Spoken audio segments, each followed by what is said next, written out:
Inside the interrogation room, detectives were no longer asking if he was involved. They were asking how it really happened. At one point, Wells tried to frame the violence as something sudden and uncontrollable, saying quietly,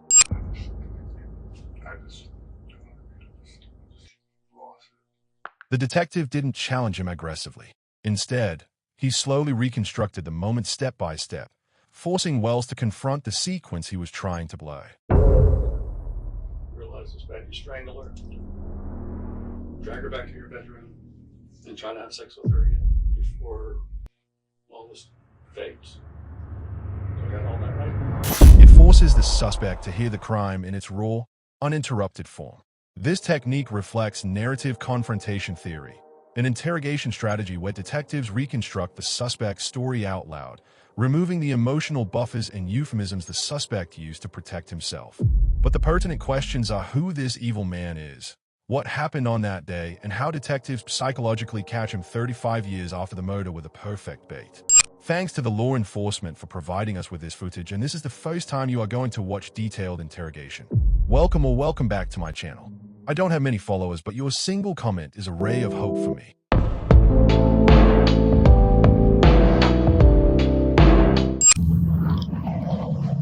Hey, good, how are you doing? I'm Officer Earhart with the Pensacola Police Department. Do you have your license on you by any chance? The officer asked him to pull over. To anyone driving past that afternoon in Pensacola, it would have looked like a routine traffic stop. A patrol car, flashing lights. Oh, you did? Patrol. I do. How do you be religious? Yeah, I tried to patrol. Thank you. Registration? That's okay right now. Because of the virus and everything, do you mind talking to me outside? Okay. We'll just step right back here to my car. That way. A driver stepping out of his vehicle. Nothing unusual, nothing dramatic. Just another ordinary encounter between police and a motorist. But behind the scenes, the situation was anything but routine. The man being stopped was Daniel Leonard Wells, and detectives had been quietly watching him for weeks. This stop had not happened by chance. It was a result of a breakthrough investigators had been waiting for 35 years to achieve. For decades, the murder of Tonya Etheridge McKinley had remained one of the city's most troubling cold cases. Evidence had existed, but technology at the time simply wasn't capable of revealing the identity behind it. That changed in 2020. Using modern genetic genealogy, investigators finally traced the decades-old DNA to a possible suspect. Surveillance followed. At one point, officers recovered a discarded cigarette but believed to belong to Wells. When forensic analysts compared the DNA from that cigarette to the evidence preserved from the 1985 crime scene, the result was undeniable. After 35 years, the evidence had finally pointed to a name. So when the officer asked Wells to pull over that day, it wasn't just about a traffic violation. It was the quiet beginning of the end of a secret that had survived for more than 3 decades. You know, the contagion and all that kind of stuff. So you said you were coming from work today? Yeah. Okay. This is going on the road. And your license is valid and Yes. everything? Okay, good. And I guess the truck belongs to you, you said? Everything. Okay. Is your license, like, are you still at 5206 30 Road? Yes, ma'am. Okay, good deal. All right. Hold on one second. Okay. 186 Marshall. Copy of 47 by number, please. Let's get on board with something. W Whiskey 420-172-6229220. White Mountain. Yeah, I'm doing the World of Questions there now in Ocala. We have this that How you doing, Miss Wells? Yes, How you doing? Miss Wells, you're going to have to come with us. We're going to be bringing you down to the police station and have a conversation. These 2 officers will be taking you down. Okay, right. Sir, we'll discuss it when we get down there, but you're going to have to get in the car with them. Let me get your keys for you. Yeah, I'm with you. Go get your keys for you. Just go chance on which one right here.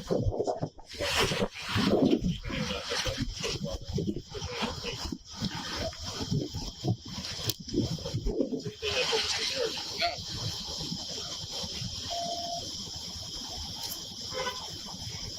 But to understand how investigators reached this moment and what happened that night, we need to rewind the clock back to the early hours of January 1st, 1985. when the body of 23-year-old Tonya Etheridge McKinley was discovered in a vacant lot. She had been strangled and sexually assaulted. Just hours earlier, she had been seen leaving a local bar around 1:30 a.m., celebrating New Year's Eve like many others in the city. Somewhere between that bar and the place her body was found, she encountered someone who would end her life. Detectives at the time worked the case aggressively. Witnesses were interviewed, forensic evidence was collected, and potential suspects were examined. Yet the investigation slowly stalled. The man responsible had slipped away, leaving behind only fragments of evidence and unanswered questions.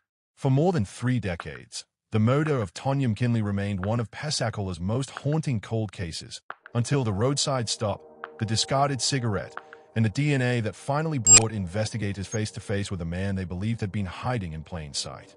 So today we will look into the psychological aspects of this case.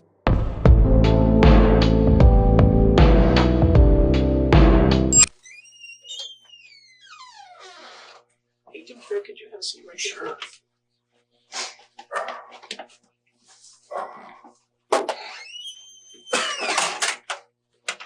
Hey, Chuck Mallett. Dan Wells. Nice to meet you. Hey, Hey, Dan Harnett. how you doing? Good. I'm sure you got 100 questions right now. I'm sorry. Yeah, Sorry to have to surprise you like that. That's We okay. can't hear. We have a lot of things going on. yeah, We have a lot of things that we'd like to talk to you about. okay. But we got to start off with a bunch of just information first. We'd like to kind of go through the procedural stuff, if you don't mind. It's Daniel, right? Right. You go by Dan? Yeah. Mind if I call you Dan? That's fine. What's your middle name? Leonard?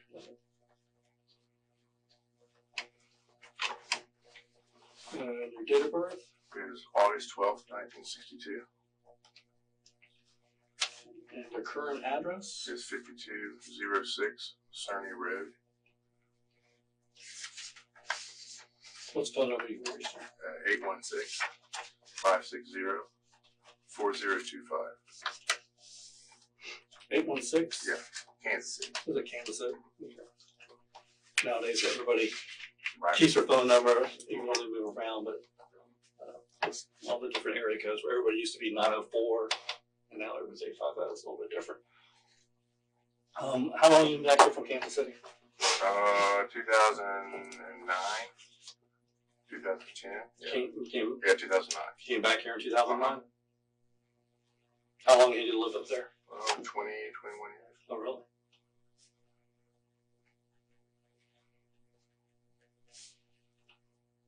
What did you do down there at CDC?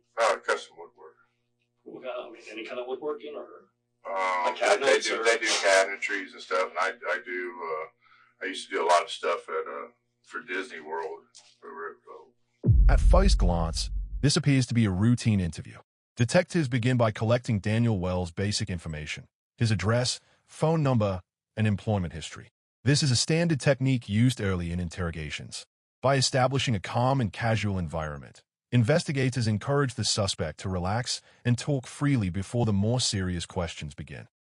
Southern Woodworks, and I've been over here for like about 3 weeks. Oh, you've been there 3 weeks? At this place, yeah, I worked for Matt last year one time. I said he's worked for me, so. What kind of work did you do?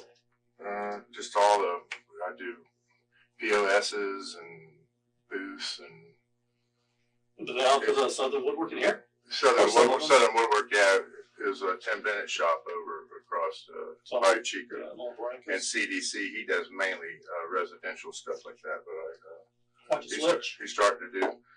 I did 3 jobs for Tim, and I was done working for him, and just wanted to go work over at CDC. And I do my own stuff. I got a little shop at my house, but he's starting to get into commercial woodworking and stuff. So I'm doing the equestrian center down in Ocala right now. Temples will have to. Ocala is all the work from down there in Ocala is being done from up here. Yeah, How long have you been in woodworking stuff? probably since I don't know the mid '80s or whatever. You ever worked at a place called Woodcraft? Woodcraft manufacturing. Yeah, Yeah, Fred that's Eater. Yeah. How long did you work there? About a year and a half, 2 years.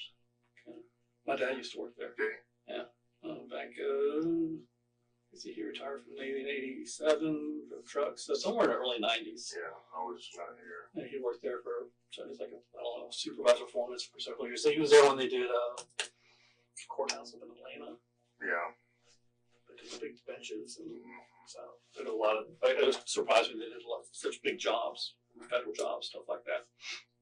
He's down there for a while, so we found out Fred wasn't exactly following the rules. Yeah, he's not a good guy.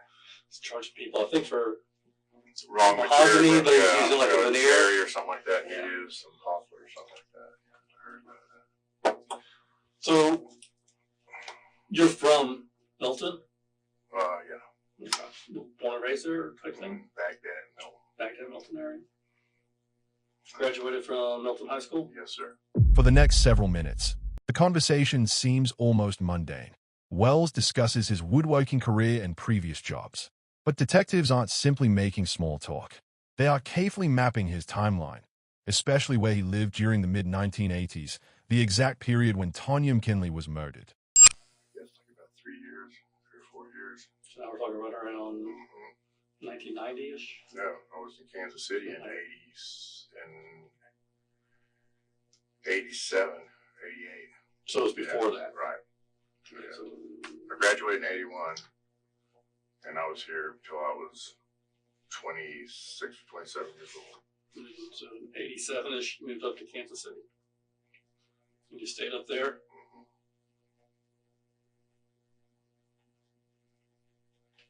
Until you came back? In 2009. Why'd you come back? I just wanted to move home. I got divorced and got tired of the cold weather. Just wanted to come home and be closer to my parents, my mom.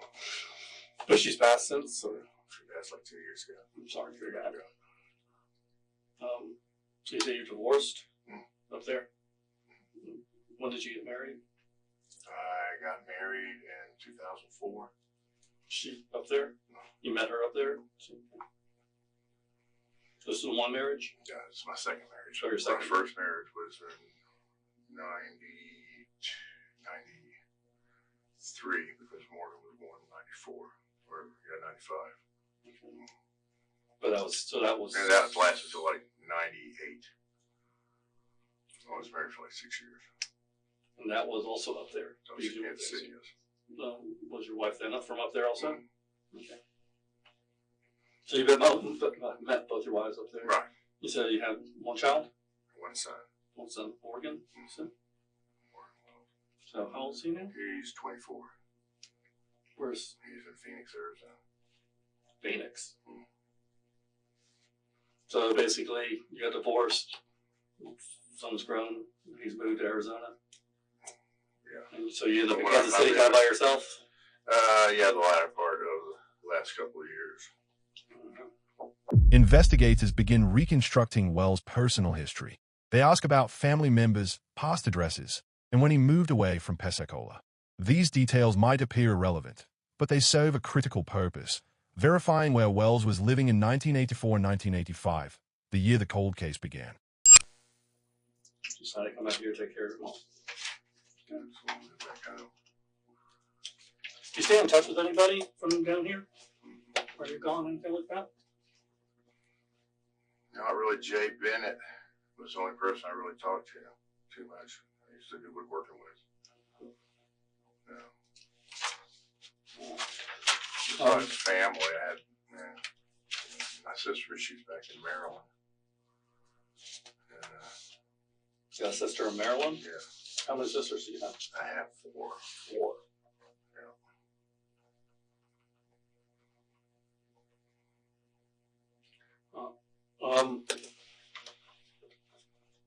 Like I said, also we got a bunch going on. We got a lot of questions to ask you. Part of the procedures we need to go through is before we go any farther, I need to read you your rights. Does not mean that you're under arrest. It does not mean that you don't walk out of here. It just means right now we need to talk about what's going on with this case. Understand that? Sure. Yeah.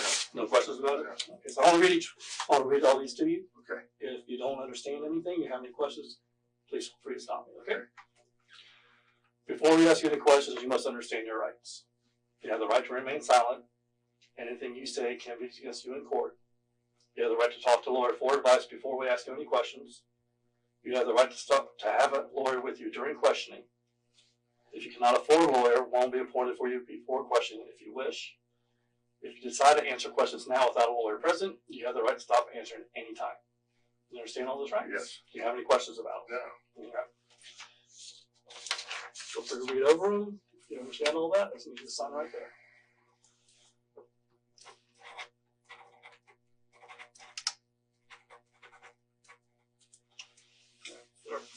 After establishing the background conversation, detectives move to a procedural step. Wells is read his Miranda rights. Although he is not formally under arrest at this moment, investigators must inform him that anything he says can be used against him in court. Wells agrees to continue speaking. This decision will prove significant.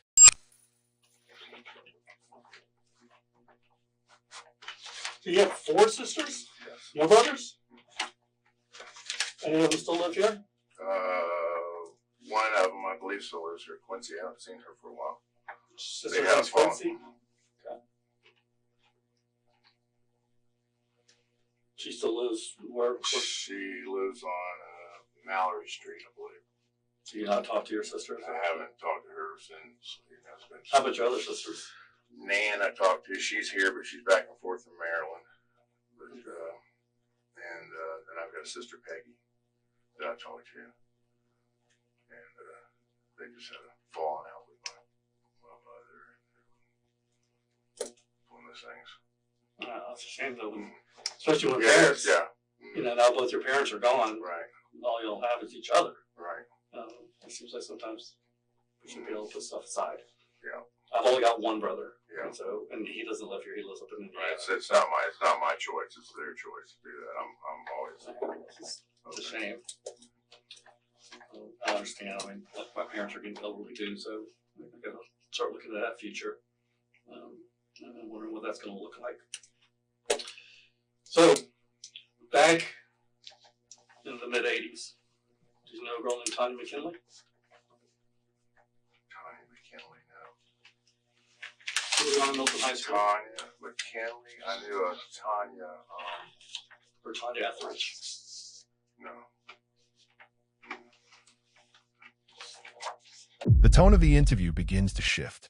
For the first time, detectives introduce the name Tanya McKinley, the 23-year-old woman murdered on New Year's Day in 1985. Wells immediately claims he has never heard of her, but investigators already know much more than they are revealing. No. I don't know her. Do you remember her if you knew her? I mean, like if it was somebody you dated in high school, No. you'd remember that, right? Okay. Only Tanya I knew was Tanya Lynn. I went to school with. Yeah. Or she probably would have been like a year ahead of you in school. I don't know. The name doesn't ring a bell. No. I mean, that's kind of who we're here talking about. And it's going to be kind of strange if you don't know her at all. No, I don't. I don't know her at all. Back in 1985, Yeah. you said you were living over here at 9th and Lee? No, that was earlier. I was living on 12th Avenue. I'm sorry. 12th and Strange. Oh, I thought 9th and Lee was first, and then it was 12th and Strange. That was like 82, 83, 84, and then I moved over there. Okay. I rented from my brother-in-law's brother, who owned that. So at 85, you're living at 12th and Serena's? Yeah. What kind of car were you driving? I had a Jeep. Still have a little Jeep, black right? Jeep. I got one now, yeah. A white one. Okay. So you had a black Jeep? Anything else? No. Do you have any roommates? Living with anybody? I had a girlfriend. Let's see. Susie Lisco. She was from Mississippi. She moved here, met her through a friend. Met her through a friend? She moved over here with you? How long did y'all stay? No, I met her here. So you met her here? Okay. Instead of confronting Wells directly, detectives take a different approach. They ask about his relationships and where he lived in the mid-1980s.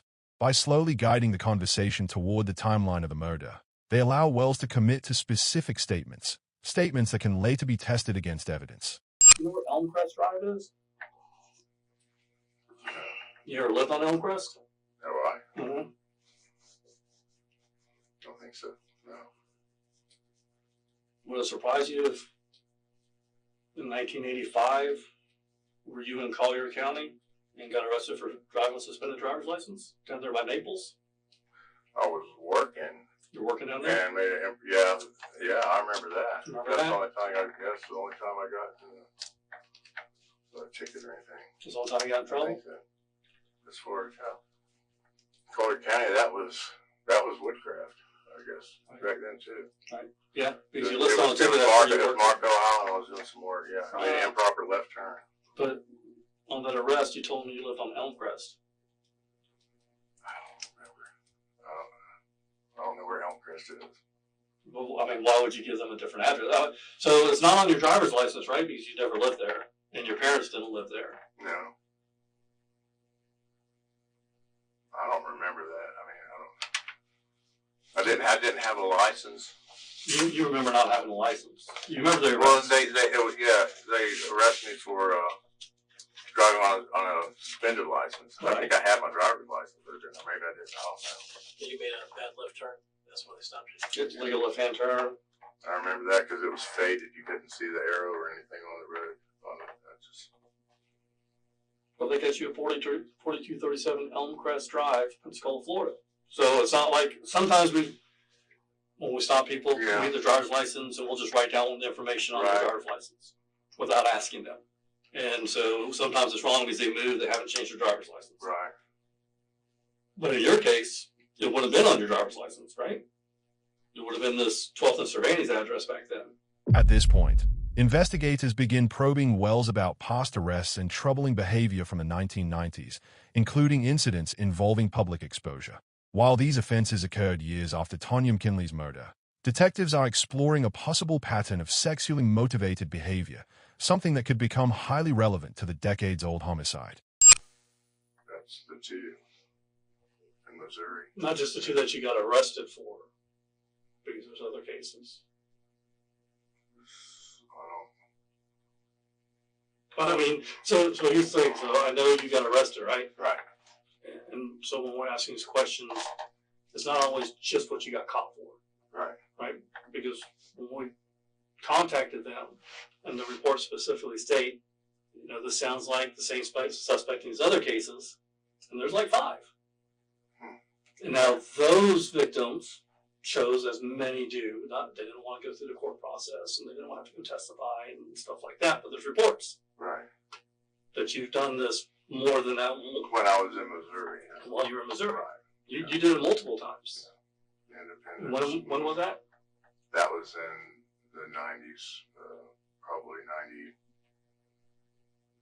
92 through 95 or something like that.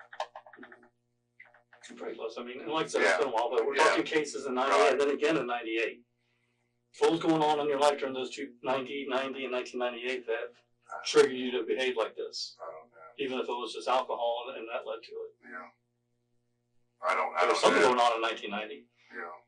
What was it? Was it a divorce? Was it just fighting? Or Just a combination of that made the way of my childhood. So I don't know. What year did you get divorced? 98, I believe it was. okay. The first time or second The time? first time. When did you get married? In 93. The questioning now becomes more direct. Detectives confront Wells with criminal history records he initially failed to mention. Each time this happens, Wells adjusts his story slightly. This technique, confronting a suspect with known facts, is often used to test honesty and observe how the suspect reacts under pressure. I guess I got it, Like I said, it would give me a thrill to expose myself, as sick as it is. Well, look. But I just, So- I don't know. I can't remember exactly where that was in offense, but I know that it was in that town. So Dan, part of what we're telling you that we've been here this long, okay, so we're not judgmental, okay? We've had plenty of people sit in that chair that have sometimes done the wrong thing for the right reason, have a multitude of life issues, family issues, that contribute to them making bad decisions. Doesn't relinquish responsibility, but there's always a reason, right? Most people are just not cold-hearted and like to hurt people. Right. Majority of people don't. Now they do, but usually there's some kind of trigger. There's something going on. Like you said, you mentioned your family life and you mentioned alcohol, and those kind of things contribute to people making bad decisions. So when you talk about that stuff and how it's embarrassing and how it makes you look bad, we understand. We're not judging you, right? We understand that some guys need some kind of different stimulus, right? Doesn't mean they're a bad person. That just means they're a little bit different. We have heard plenty of stories of people that maybe you even know that are prominent in the community, and what goes on behind their closed doors is sometimes a little bit freaky. So we've heard those stories, and so we're not judging you. You're not a bad person for what you did, okay? We understand that. We're also not hanging what you would perceive as your dirty laundry out for the consumption of the public that's with us in this room. As the interrogation continues, investigators begin applying psychological pressure. They reassure Wells that they are not judging him and emphasize that honesty is the only path forward. This strategy is designed to lower resistance and encourage admissions, especially when investigators already possess strong evidence. I don't know. I read it. I'm just trying to think with the And again, you know, John Pendergast, and I had a little place. let me show you, Tommy. Okay. I mean, this one she would look like if she'd gone out. Yeah. I don't know her. Don't know her at all. No. I've You never never had seen her. contact with Never. her? Any idea what we're talking about yet? No. I don't. I don't know what I don't have any idea what you're talking about. All right, let's cut the chase. So that young lady I just showed you a picture of. Right. New Year's Eve 1984 going 1985. January 1st, early morning 1985. Okay. Was found dead on the side of a road. And I have the evidence that you're the one that's there. Oh. I have irrefutable evidence that you're there. I'm not doing all this Right. on a guess. I I'm hear you, not but doing all I this don't know. on a hunch. Dan, Yeah. telling you, you're there. I wasn't there.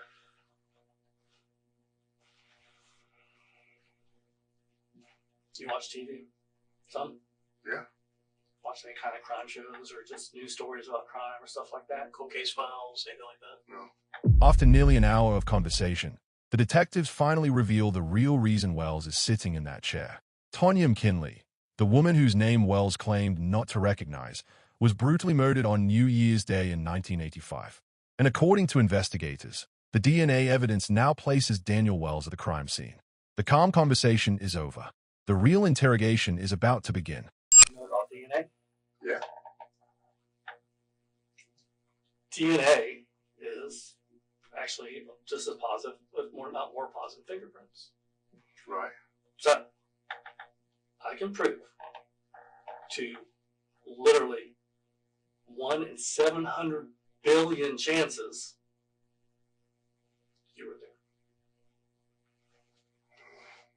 That's where we're at. I'm not asking you. Right. Okay? We're not asking you if you're there. Honestly, I don't. It doesn't. Yeah, It it's has been been a 35 one-night thing. years. Yeah. It's been 35 years.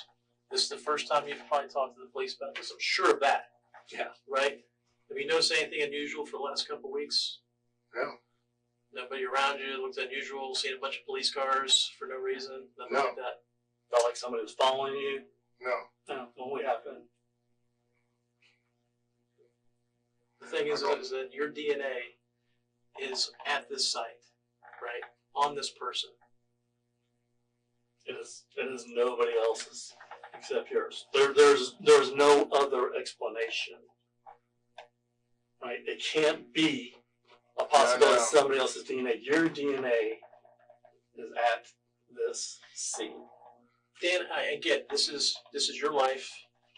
This is probably freaking you out a little bit. I just, right? But listen to me. There's a story here, right? And either you can choose to give that story about what happened, the chain of events that led to what ultimately happened as to why we're here. And you have a part to play in that. If you don't, it starts to look pretty bad as to why you're not explaining it. The interrogation changes completely. Detectives stop circling around the case and confront Wells with the one fact he cannot explain away. His DNA was found on Tanya McKinley and at the scene. From this moment on, the interview is no longer about whether he was there. It is about how he plans to explain it. I don't understand. I mean, I have never hurt anybody in my life.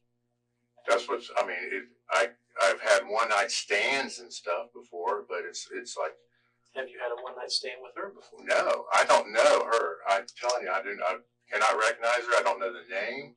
Dan, It's like you went back to school days. I the don't know only anything. reason you're not telling us that you know who she is because you're afraid that somehow we'll find out that you're responsible for her death. We already know that you are. That's No what I'm way, trying to man. explain to you. I Listen, hear you. just listen, right? This has been 35 years ago, right? This has been 35 years that you haven't had to face this, right? And all of a sudden, one day you're at work, you run your work day, everything's fine, you're on your way home, all of a sudden you get pulled over an hour later in this room and we're telling you this. It's a shock. And totally normal human behavior. Wells' first instinct is not to confess, but to retreat into confusion. He insists he does not know Tanya, does not recognize her, and cannot understand how his DNA could possibly be connected to her death. This is a common defensive response when a suspect realizes the evidence is overwhelming, but has not yet decided how much truth to surrender. Evidence, the DNA, proves you were there without a doubt. This is going to make your world spin, right? You know, it just blows me away that, I mean, I don't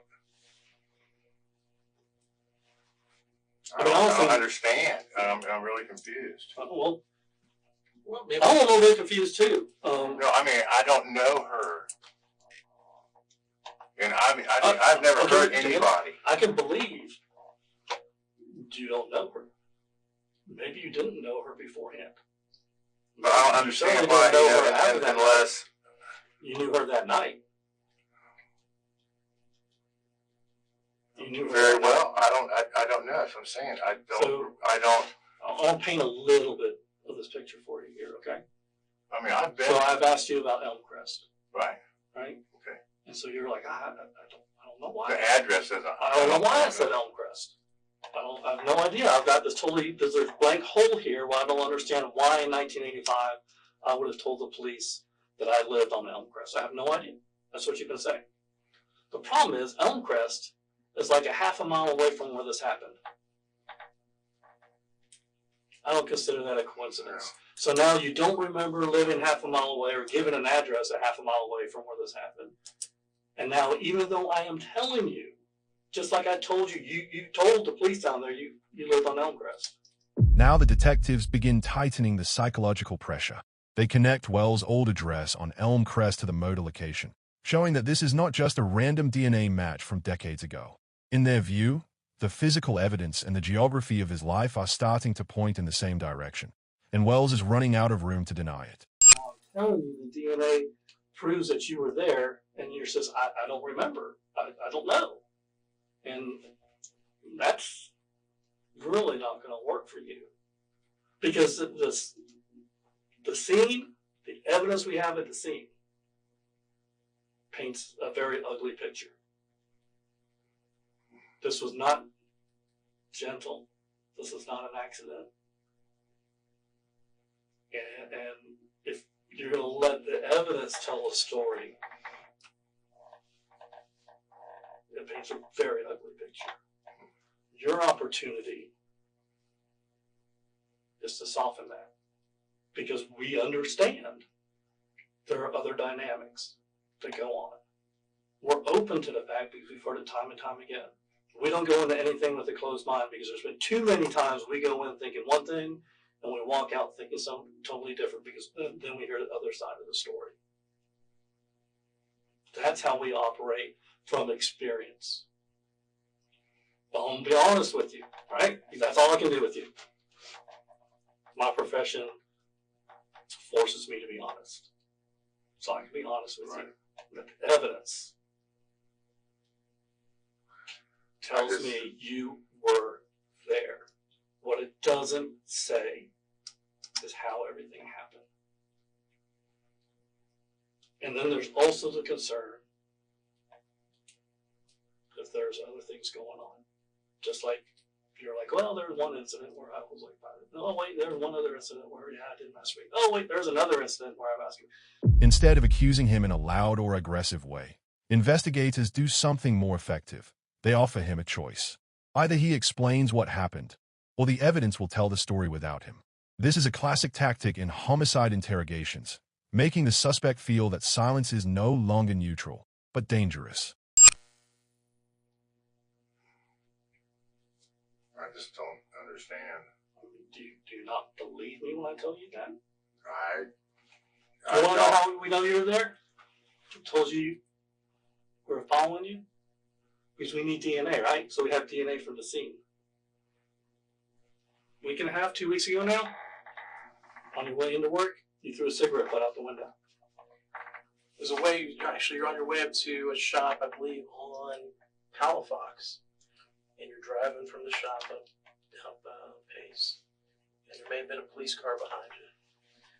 And then all of a sudden that police car stops and blocks all traffic right behind you. Remember seeing that? Mm-hmm. You know what you did just before that? You threw your cigarette butt out the window. And I was in that police car. And there's 2 FDLE agents right behind you. And we picked up that cigarette butt, and we submitted it, and it came back as a match. So we know that you were at the scene. That's not a debatable fact. I'm just. Yeah, you're blown away. It's just I don't know someone I had sex with or what, but I have never hurt anybody. It's what I'm saying. It's blowing me away. There's a couple different ways to look at it, and the thing is this is why your input in this is critical, right? There's a way to look at this coupled with certain facts about your history. The detectives then reveal how they caught him. After secretly surveilling Wells, they collected a cigarette but he threw from his vehicle. That discarded cigarette became the final key in a case that had remained unsolved for 35 years. Once the lab confirmed the match, detectives knew they were no longer working a theory. They were confronting their suspect. The picture that this evidence paints is not one that you want to go out there without an explanation. There's room there to mitigate some of that evidence, right? There's room there to make it look better than it looks right now. It looks horrible. But I can't fill in the blanks for you. Right. I wasn't there. I was a junior in high school. And I was in Key West, Florida. I wasn't even here. So I can't fill in those blanks. You're the only one.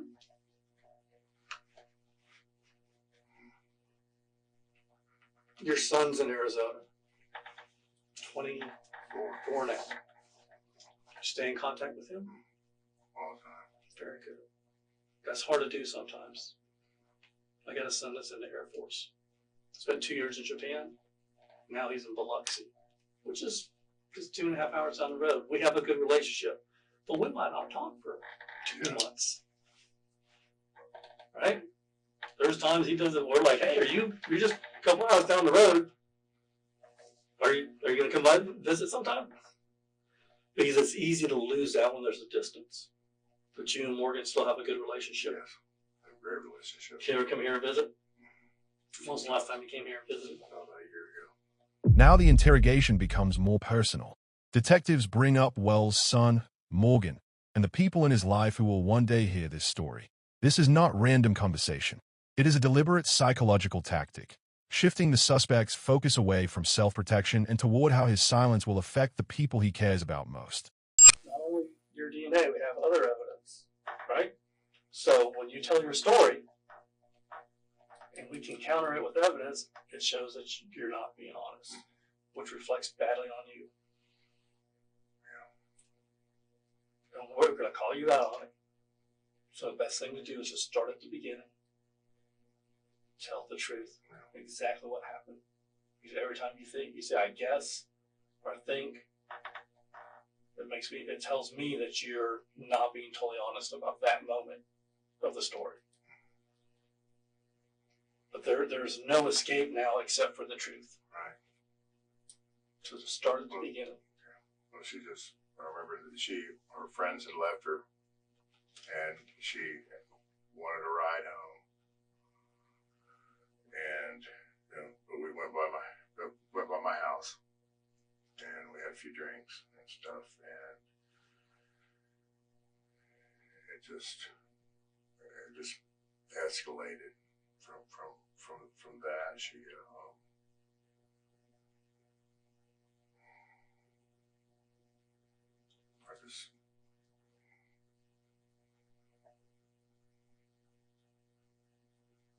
I think I hit her in the head,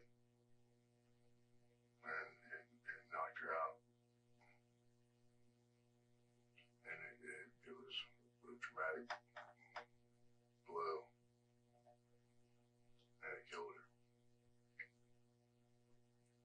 What happened that made it get out of control? I think we just got kind of an argument over something. I can't remember what it was. Was it about having sex? No, she was willing to. Was But it? then Ralph and those guys, they stopped by for a while, and then they left. And Were you having sex with her? I had Sexually? And before, we then had she before. tried to withdraw it, and that's what led to it? So, like, in the middle of it, did she want to stop? We had consensual sex and stuff, and I just. At this stage, Wells begins shifting from total denial to partial explanation. He no longer insists the DNA is impossible. Instead, he starts floating a safer version of events, suggesting maybe he had consensual sex with Tanya during a one-night stand. This is often the first real crack in a suspect's defense. Not confession, but the search for an innocent explanation that still fits the evidence. You want to have sex again? She didn't want to. That led to the argument. That led to her slapping you. That led to you hitting her in the head, and then you had sex with her again. Did the strangulation occur after that sex or before? Before? Yeah. So hit her in the head. She goes out. Right. You strangle her. Strangulation, right. Right. And then you have sex with her again, at least partially. You try. You're trying to have sex with her again, you realize, oh shit, she's really hurt. Yeah. Take her out, you put her in a truck, you drive around, and push her out and dump her on the side of the road. Yeah, like a bag of trash.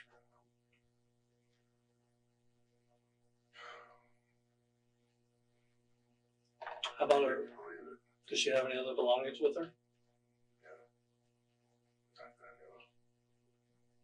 Does she have a purse?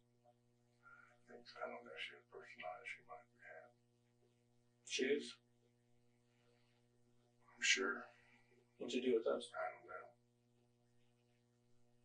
don't know. I don't remember. When you had sex with her at the house on Hillcrest the second time, was it all in the kitchen where the cutting board was? Or did you bring her back into the bedroom? I think it was back in the bedroom. What'd you do about the blood in the house? I mean, you cracked her in the head. She was bleeding. I just tried to clean up. Was your buddy Pendergrass at his house? He wasn't there then? Or was he Out, I guess. Out for the night. He's still out for the night. What time frame do you think you're talking about now? Early morning. The wall finally cracks. After nearly an hour of pressure, Wells begins admitting that he was with Tanya that night. He places her in his company at a house after meeting near the University Mall area. What began as complete denial has now become the first stage of confession. And from here, the interrogation is about to get much darker.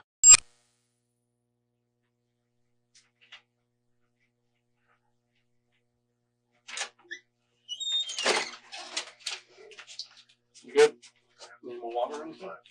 Yeah, it is definitely hot. It is definitely hot in here. I'll leave the door. Like, or can I think it should be hotter. I thought it was me. How you doing? I mean, not great. I understand that. You're relieved?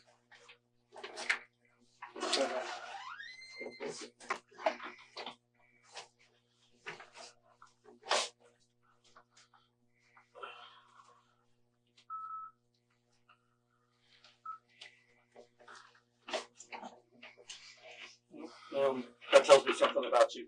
You're relieved. So this is something that, like he explained, not being a monster. Sometimes shit just happens. It's unfortunate. No. No, it shouldn't have happened. It's not my nature. After the confession, the room changes. The panic is still there, but the resistance is gone. Wells now sits in the strange emotional space many suspects enter after finally admitting the truth. Exhausted, exposed, and, in his own words, somewhat relieved. But for detectives, this is not the end of the interrogation. It is the beginning of verification. You're human, right? There's nothing different about you than any other human. Humans sometimes But I mean, it's do not terrible normal. things. I mean, I should have. I continued on, man. We shoved each other and stuff. And I mean, she was hurt. I should have just. Yes. Yes, you should. Yeah. Because that's my nature. And I've always been that way.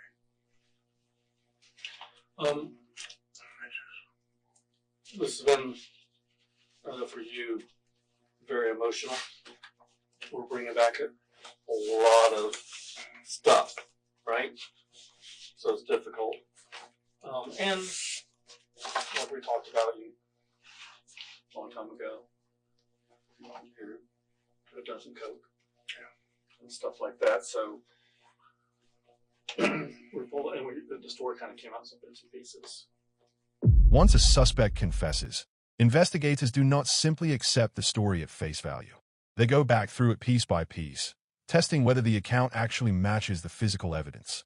That is what is happening here. The detectives are no longer asking whether Wells killed Tonya McKinley.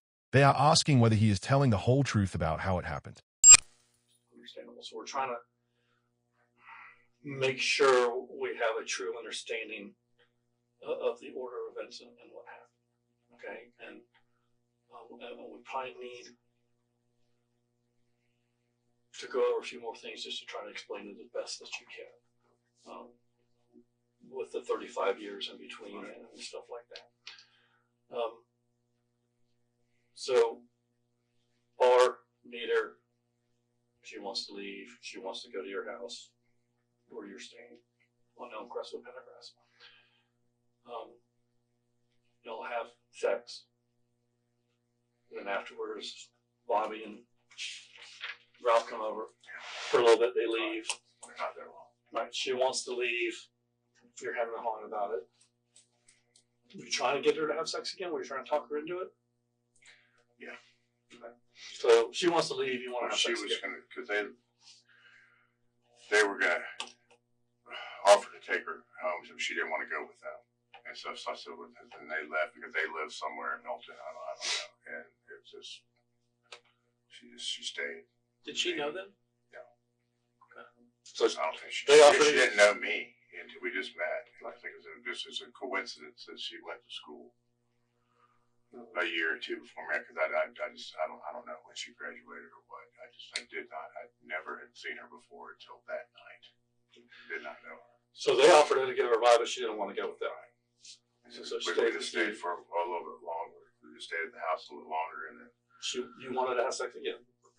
Wells now begins refining his version of events. He claims Tonya initially stayed willingly, that his friends briefly stopped by, and that the violence only came later when he tried to have sex again and she wanted to leave. But detectives are listening carefully for something else.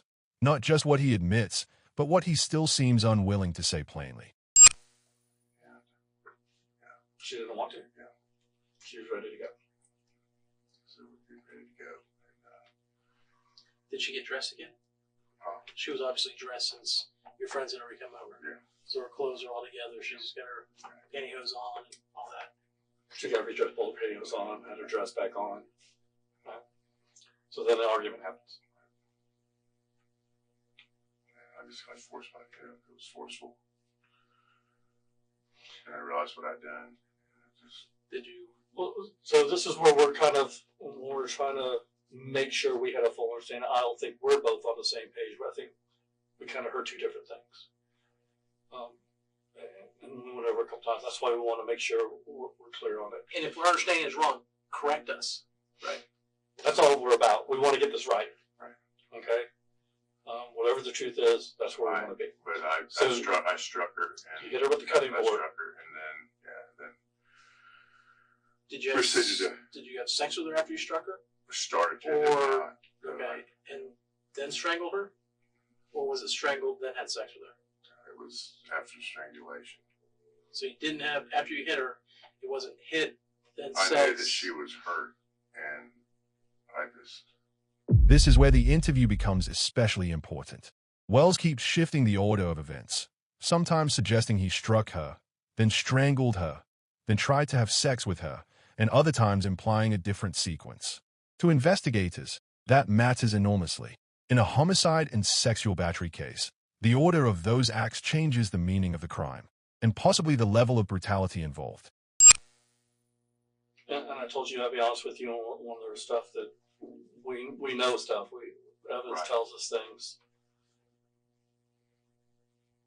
And there's one thing about the version of your story right now that's not quite fitting the evidence. Okay? So we talked about that towel. Mm-hmm. Right? The towel came from the house. Right. All right. Obviously, because he had the dogs, the animals, there's black dog hair on her. Right? It's on that towel. But it's also in her mouth. Which leads me to believe that towel, something was pushed in her mouth at some point. So that would go back to you hit her in the head, started trying to have sex with her then. She woke up, something started yelling, you used a towel to make her quiet. Very well could have. I don't And remember. then realized, hey, I'm going to have to do something. Right. And then you strangled her. The detectives now introduce a detail Wells did not volunteer: the towel. It contained both Tanya's blood and Wells' biological evidence. That means it was used during a critical part of the attack. Investigators suspect it may have been used to silence her, clean up, or both. And when a detective starts explaining the evidence instead of asking questions, it usually means the suspect's version is no longer matching the scene. That would explain some of the evidence. But again, that could very well have happened. Dan, But I don't. I want to be very clear. I am not trying to put words in your mouth. I am telling you what the evidence looks like, and if it's not right, tell me it's not right, and then try to explain it. I can't tell you what. The towel. The other thing along with that is that her, obviously after you had sex with her consensually the first time, she gets dressed, her pantyhose are back on, right? She's got, they're taken off, right? And then on that towel, the towel with her blood on it, where you would have cleaned up your hands, presumably. There's also your semen eyes if you wiped yourself off. That would have made sense the second time, not necessarily the first time, because it's the same towel that when she's injured. Does that make sense? So it almost seems as though you were able to gratify yourself the second time. Would that be the case, or am I? Or I could use the same towel to clean up the first time. Well, tell me. I Which do think you probably think? that's what would happen. Yeah. Is that something you normally do after sex? Clean up. Yeah. Use a towel to clean up? Or take a shower or something. Wells tries to keep some distance from the ugliest parts of the crime by saying he does not remember certain details. But detectives know that selective memory loss is common after confession. A suspect may admit the crime itself once denial becomes impossible, while still avoiding the most disturbing actions because those are harder to say out loud, even after 35 years. I don't know. I don't know. I mean, I would tell you if I knew. I really don't remember. Like I said, there's nothing that's going to surprise or shock us. Right. Right. No, I would tell you. I'm totally honest with you about everything. Did you masturbate after she was dead? No.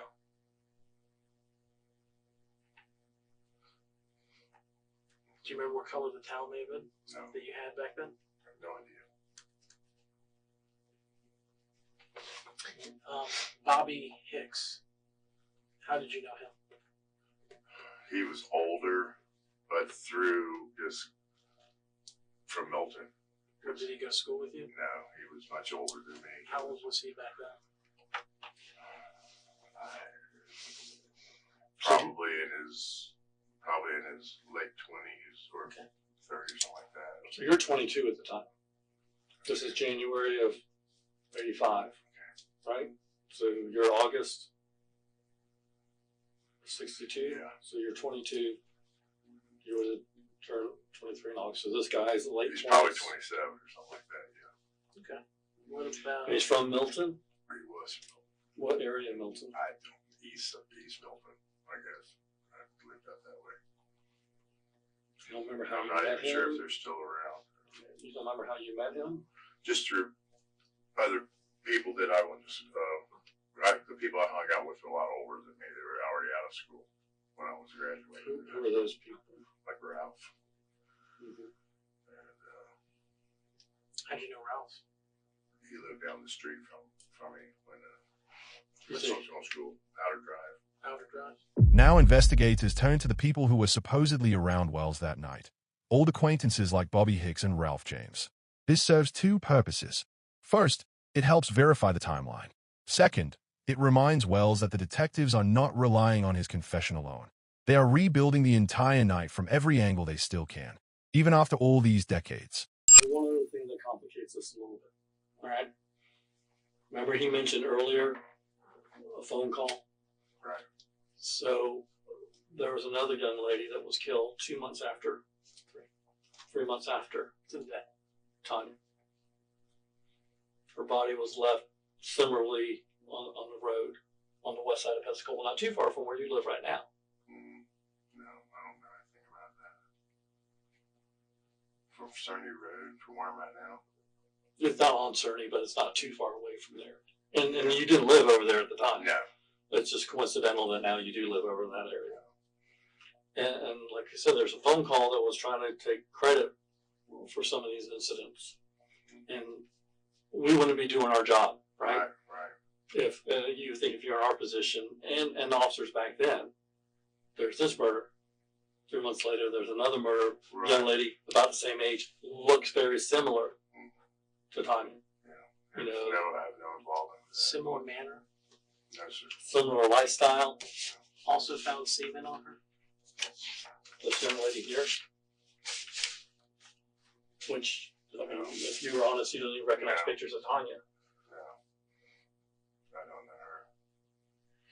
Thing is this, is that in this case also, Yes, sir. there was DNA recovered. Mhm. So what happens is with our case, your DNA sat in a database for years until we found a match. Right. We then submit your sample and it matched. This other investigator who this case belongs to, now he has your name. He has the same sort of unknown DNA in this database.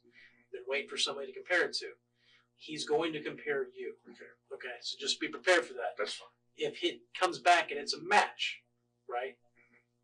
We accept the possibility that people get themselves in these situations over and over.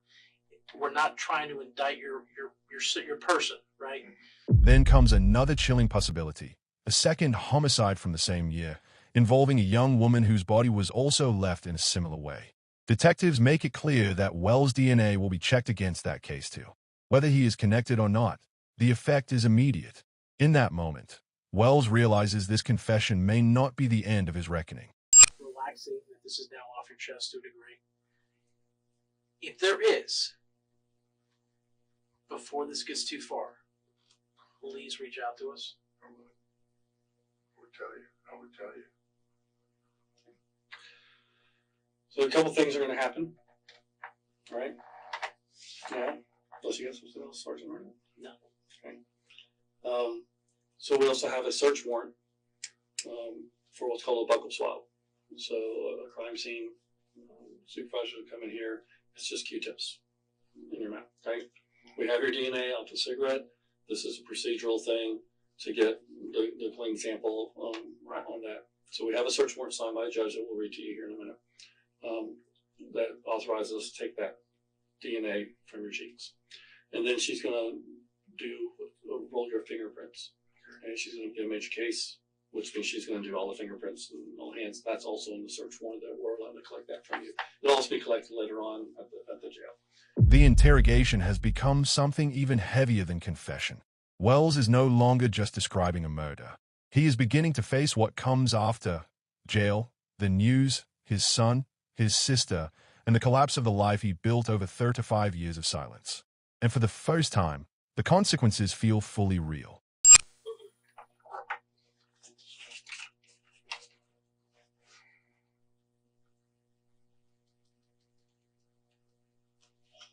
Hey, Nan. I need you to listen to me about this. I did something 35 years ago. I'm down at the Pensacola Police Department, and I committed homicide, and I'm getting ready to go down to the county and get booked in there. But they're going to contact you, and you just come. You come to have my truck down here, and I guess my personal belongings. Is she going to get my wallet and all that too? If you want her to have your wallet, I want her to have that, my cell phone and everything. I'll just leave it all. okay, I'll just send it with your license. In front of the two detectives. This final segment does not focus on denial, confrontation, or confession. That part is over. What remains is something quieter, and in many ways more disturbing. The moment a man begins notifying the people in his life that it is all over, Wells is no longer fighting the case. He is preparing for the consequences. Hey, Warren. Hey, listen, I've got to tell you something. I got arrested. And, yeah, it's something that goes back 35 years ago, but it's a homicide case, but something that I did really, really bad 35 years ago. And I just want to let you know, I love you guys, and I'm sorry, but I just want to let you know that I'm not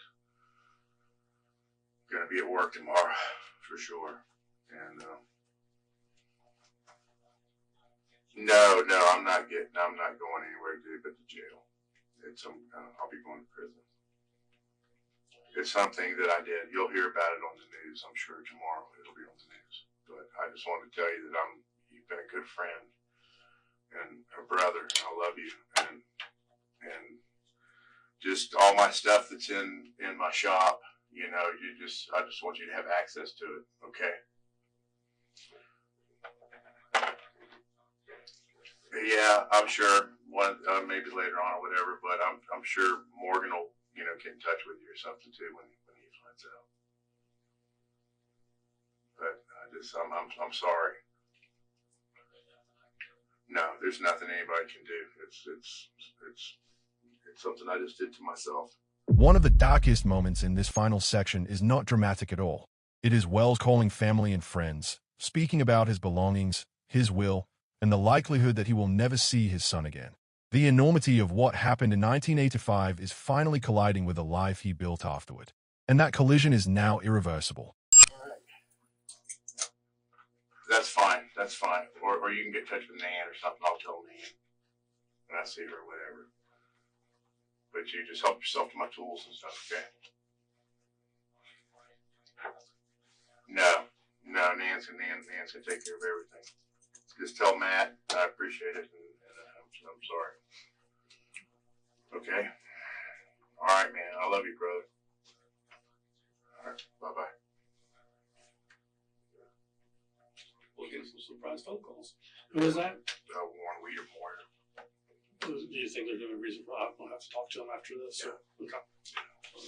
All right. My best friend. Thank So you you'll very get your much. phone, your wallet, your keys. You've got your ID Okay. and her phone number in case you Can I need it. grab this? Yeah. Okay. Sir. Somebody coming? So somebody come and stand by with you? You've got to read the warrant. Oh yeah. We'll read that. The paperwork, I'll read the warrant. for you. In office. Yeah. Check it out. Yeah. Yeah, I think that's good. Check it out. If you got it out.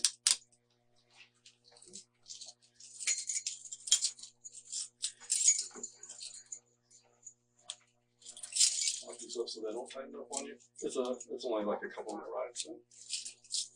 Alright. We got everything. Move this stuff. We'll put this in your pocket. Thank you. And that is where this story leaves us, not with resolution, but with aftermath.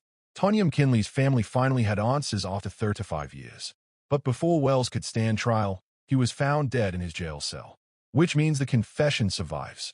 The evidence survives. The damage survives. But the final courtroom reckoning never came.